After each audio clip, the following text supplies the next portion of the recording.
Kamusta mga kababayan? Sa vlog na ito, ating tatalakayin ang mahalagang paksa tungkol sa sweldo ng mga OFW at ang cost of living sa bansang Bahrain.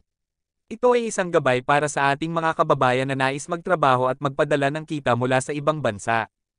Una, pag-uusapan natin ang sweldo ng mga OFW sa Bahrain.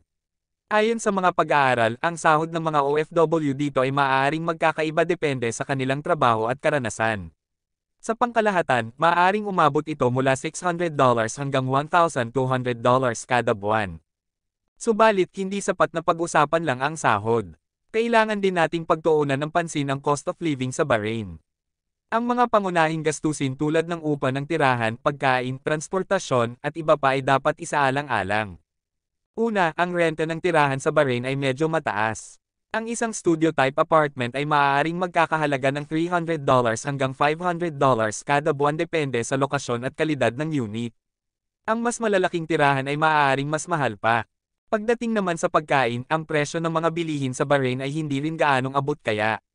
Halimbawa, ang isang kilo ng karne ay maaaring umabot ng $5 hanggang $10, samantalang ang isang litro ng gatas ay mga $2 hanggang $3. Sa transportasyon naman, maaaring magastos din. Ang isang one-way ticket sa bus ay mga 25 cents hanggang 50 cents depende sa layo ng biyahe. Mayroon ding mga taxi na maaaring gamitin subalit mas mahal ang presyo kumpara sa pampublikong transportasyon. Sa kabuuan, mahalaga na magkaroon tayo ng tamang pagpaplano at budgeting para sa ating gastusin sa Bahrain.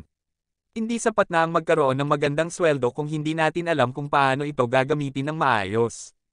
Sa huli, bilang mga bagong bayani ng ating bayan, mahalaga na tayo ay maging responsable sa paghawak ng ating mga kita.